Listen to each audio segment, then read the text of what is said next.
Hello, Ay, sa pangalan po ng dakilang Panginoong Jesucristo, isang mapagpalang hapon sa bawat isa. Dito po tayo sa pagpapatuloy ng gawain kung saan meron tayong mga sitas na binabasa at pinapaliwanag. Mga linggo, iba-ibang alin. Ang sa ganon, ito ay nagbibigay sa ating pagkakaroon at pangangako. Ang una pong aralin ayon po sa ikalawang sulat ni Apostol Pablo sa mga taga-Thessalonica. Sa Kapitulo 3, versikulo 7 hanggang 12. Sabi po ganito, sapagkat kayo rin ang nanakaalam kung paano kami ay inyong dapat tularan, sapagkat kami ay hindi nagtugali ng walang kaalisan sa inyo. Ngayon po, ito po sa sulat ni Apostol Pablo, maliban po sa sila ay sinuko para mag-aral ng salita ng Diyos, una pong ginagawa nila, siyempre, yung aral na kanilang ipinangaral ay ina-apply nila sa kanilang mga sarili. Bakit po? Kasi po, marami sa ngayon ang mga tagapangaral ng Ebanghelyo, pero hindi po ina-apply sa sariling pamumuhay ang aral na natututunan sa bawat pakikinig ng Ebanghelyo. Alalahanin po natin, ang bawat tagapangaral ng salita ng Diyos ay nagsimula naman sa mababang kalagayan, na kung saan unang tagapakinig lamang ng Ebanghelyo. At habang paulit-ulit ang pagdato sa templo para makinig ng Ebanghelyo, kung nararagdagan po ang kaalaman hanggang sa doon na po nabubuksan ang kaisipan at lawak na darating ang panahon, siya ay magiging tagapangaral din ng Ebanghelyo. Pero, bago yun, kumbaga, unang-una, lulutuin muna natin, lutong-luto tayo sa unawa, sa pakikinig ng Ebanghelyo. Kaya, kalimitan sa mga naging kasama ni Apostol Pablo noon, sila po ay lumalakad ayon sa kalooban ng Diyos. Ayon sa aral na kanilang ipinangaral, na dapat yan naman ang maging ugali ng sino mang nabubuhay ayon sa Ebanghelyo. Kasi po, maraming mga ebanghelista o tagapangaral ng salita ng Diyos, ginagawang kalakal ang pangangaral ng salita ng Diyos. Na kumbaga, ang pumperya, hindi yung kaligtasan, kundi kung gaano kaya ang dapat na iambag na parang pinipilit ang mga miyembro na magbigay na ibuhos ng todo ang kanilang mga kaloob. Kumbaga, yung laman ng pulsa, mailipat doon sa bulsa ng tagapangaral. Ganun po. Pero po, sa panahon natin, wala po tayong ganun. Dahil po, ipinangaral natin ang Ebanghelyo ng libre. Na kahit kami man, o sino man, kumatayo dito sa unahan, siya po ay hindi galing din sa kaban na naiipon, kundi sa sariling kakayahan na nabubuhay sa Ebanghelyo na dapat ang itinuturo natin kung paano ang iglesia ay nabubuhay sa pamamagitan ng ating pagtutulong-tulong o bayanihan para maitaguyod natin itong grupo na ito. Ganun po yung ginagawa natin. Kaya kahit man si Apostol Pablo, noon pa man, hindi siya naging pabigat sa iglesia. Kung yan ang trabaho ni Apostol Pablo, siya po ay nagtatahi ng mga tulda, yung mga tent. Kasi mga tent ay mga balat ng hayop, mga kapal. Hindi po basta-basta yung bigat noon. Kapag binubuo siya para lamang maging isang kuhol. Kaya ganun po yung pamumuhay ni Apostol Pablo. Kaya malakas ang loob niya na unang-una, ina-apply muna sa sarili ang Ebanghelyo nang sa ganon, tayo man ay hindi tayo matatakot sapagkat hindi natin ginagamit na kalakal ang Ebanghelyo. Ganun po dapat ang maging gabay ng bawat tagapangaral ng salita ng Diyos. Maging katulad ng nangyari noon na hindi connected yung Ebanghelista kasi marami na yung mga naging relihiyon na nangangaral ng Ebanghelyo, suportado ng management. Meron tagapangaral niya, mga ministro, mga pastor, pero may sweldo. Meron ka ng kotse, meron ka pa tirahan. Libre ka yan. Katabi mo ang shopping. Pero tayo hindi po gano'n. Tinataguyod natin ang pangaral ng Ebanghelyo, ipinamumuhay natin ang Ebanghelyo. Yan po ang sinasabing kaayusan. Sabi dito ni Apostol Pablo, ni nagsikain lang kami ng walang bayad ng tinapay ng sinuman, kundi sa pagpapagal at sa pagkaramdam na gumagawa kahit araw upang kami ay wag maging pasanin sa kaninuman sa inyo. Dapat po ganun. Kaya nga po, kung mapapansin natin doon sa isang templo, nabuo yung bayanihan na merong tuka-tuka sa bawat linggo ng pagpapakain para nang sa ganon, pantay-pantay lahat. Walang api, walang nakakalamat, hindi lahat nagkakaroon ng partisipasyon para lamang maitaguyod ang samahan. Kaya po si Apostol Pablo, nagtatrabaho siya. Kaya ganun dapat ang maging pamumuhay ng mga tagapagpahayag ng salita ng Diyos. Hindi dahil sa kami ay walang karapatan, kundi upang kami ay makakapagbigay sa inyo ng isang uwiran upang kami ay inyong turaran. Dapat po ganun. Kasi po, mahirap po kasi ang maging tagapangaral ng salita ng Diyos na kumbaga, ang nangyayari, iba yung trato sa kanyang sarili. Halimbawa, dati nga nyo, pinabutan ko yan eh. Dahil ikaw ay nirerespeto, pati sa pagkain, espesyal ang pagkain mo. Ayaw ko po ng ganun. Gusto ko kung anong kinakain ng membro, hindi na kainin ko. Kasi kung nangyari, kung inabutan ko noon, nung bago ako uwi galing ng Manila, yung mga kaya natin ama, ang ginawa, espesyal yung pagkain ni Papa. Kung anong hain niya, iba sa pagkain dun sa labas. Sabi ko, ayaw ko ng ganyan. Ang ginawa ko, kung ano ka po yung kakain, makikisalo na lang ako dun sa labas. Ayaw ko ng special treatment.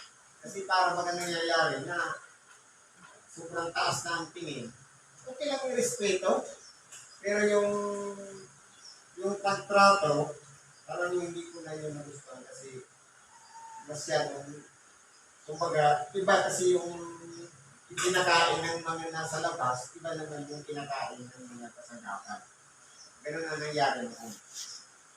Kaya po, inayos po natin yun. Kaya dapat, yun din ang ginagawa natin sa ngayon. Kaya po, kung mapapansin natin, na kay Apostol Pablo na ang karapatan. Sapagkat naging manunulat siya ng napakaraming sulat sa mga bayan. Kasama na yung ilang tao, si Tito, si Pilimon, at si Timoteo, na sila yung tinuturuan din ni Apostol Pablo para yung ginagawa niyang maging uliran para sa kanila, yung tinuturuan niya naman ay maging uliran para sa mga susunod pang generasyon. Ganun po dapat ang ginagawa. Kaya, yung karapatan na yan, dapat hindi po naaabuso. Kasi po, magkaiba kami nung inabutan, siyempre yung tatay ko matanda na, siyempre, kinakailangan suportahan. Pero ako bata pa, hindi pwedeng parehas. Kaya ipinantay ko na lang lahat. Kaya po yung karapatan na yan, kinakailangan inaayos. Sapagkat doon kami ay kasama ninyo, ay aming iniuutos ito sa inyo. Kung ang sino man ay ayaw gumawa, ay huwag din naman kumain. Yan po ang maganda.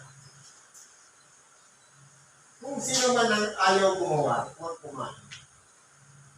Para tayo itong isang magandang halimbawa, para nang sa ganon, pantay-pantay lahat gumawa. Lahat magsasakripisyo. Lahat magpapawis. Lahat mag-aalay ng panahon o oras. Kasi po, ang pinag-uusapan po dito, hindi yung lamang yung isa, o nakahigit yung isa, kundi dapat lahat matuto. Lahat mga kaalam. Kasi hindi pwedeng yung isa lang ang nagtatrabaho, halimbawa sa pamilya, isa lang yung nagtatrabaho, tapos hindi mapalamunin. Hindi naman pwede.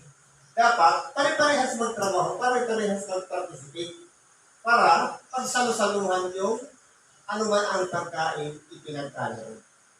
Dapat parehas magbibigay ng oras, pagkakataon, panahon, pagod, puyat, nang sa ganun pagsalo-saluhan yung biyayang tinamo ng bawat isa.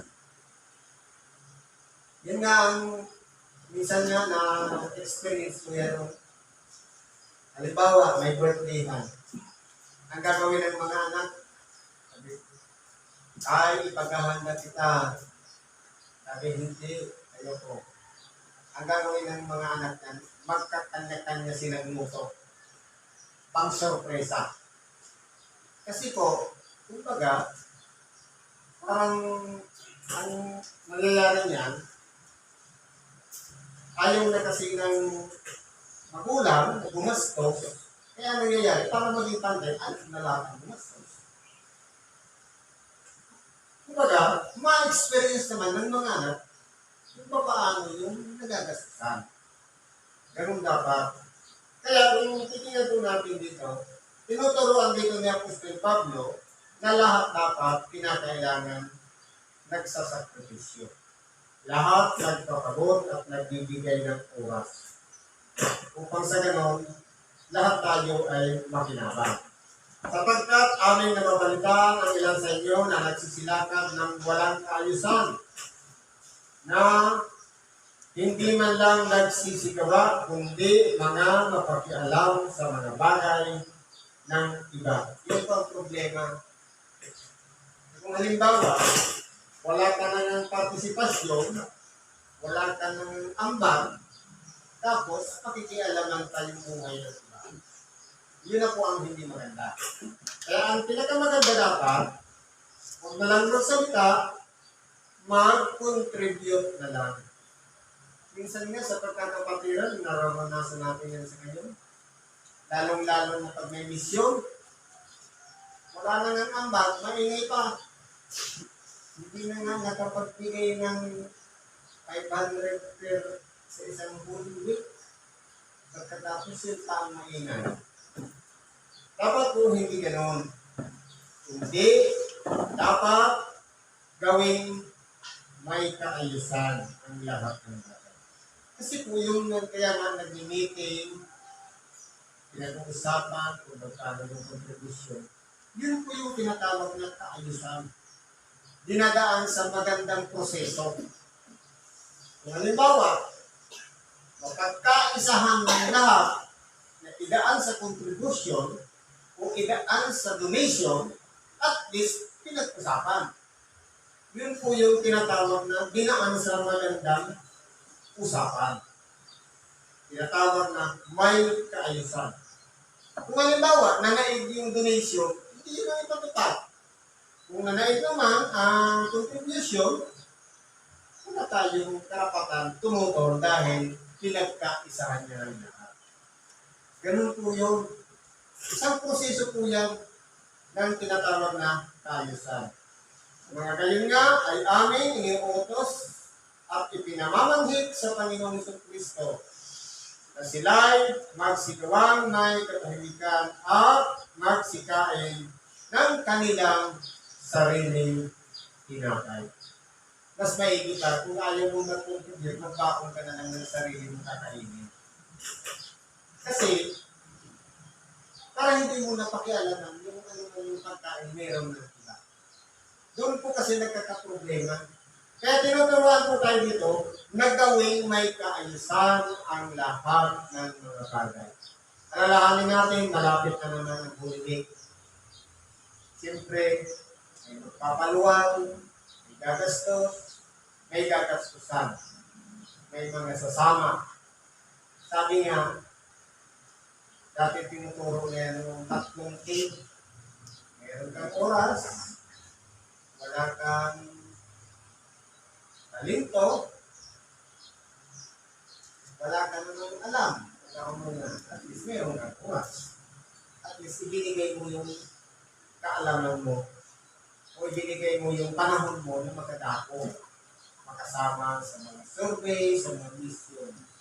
Halimbawa, at isa lang doon meron, okay na. Marunong naman magtaguyod. Wala namang oras. Kung wala namang talento, kung tinatawag na pananalapi, ang mahalaga, nakapag-manage ka ng ayos. Ang importante doon, meron tayong ginawa na isa doon na nakakatulong para pakinabangan ng lahat. Kaya po, yung organisasyon natin, ito po ay napakaganda na na-organize natin ng maayos sa pamamagitan ng ambagan o contribution.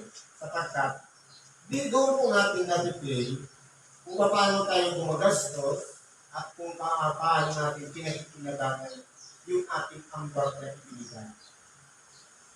Nang sa ganon, sabi nga, kung tayo nagkaisan, ganun lang ng halaga, kung anong kakainin ng isa, pari-parehas na ang kakainin natin. Dahil, yun lang naman talaga ang pinagkaisan. Hindi tayo magkakaroon ng karapatan para magreklamo o tumutol dahil yun po yung pinag-usapan. Ito pong ibanghelyong ito, parang preparasyon kasi malapit na po ang mahal na araw. Ipon-ipon na naman tayo at magsasama-sama para sa pagdako, sa magpalarin na bundok, ng pagkaroon ng Diyos, kung natin ipagdiwang ang pagtubos ng ating dakilang Panginoong Hesus Kristo. Siguro po, hanggang dito na lang, pakikibahagi natin. Malawak pa sana ang marami pang sasabihin, pero dahil kulang tayo sa oras, hanggang dito na lang, pakikibahagi natin. Salamat sa Diyos, at anuman ang ating kahilingan, karalingan, labong natin sa Diyos, at ipagkatiwalag natin sa Kanya. Sa ngalan ni Kristo Jesus. Salamat at mapagpalang hapon. Salamat.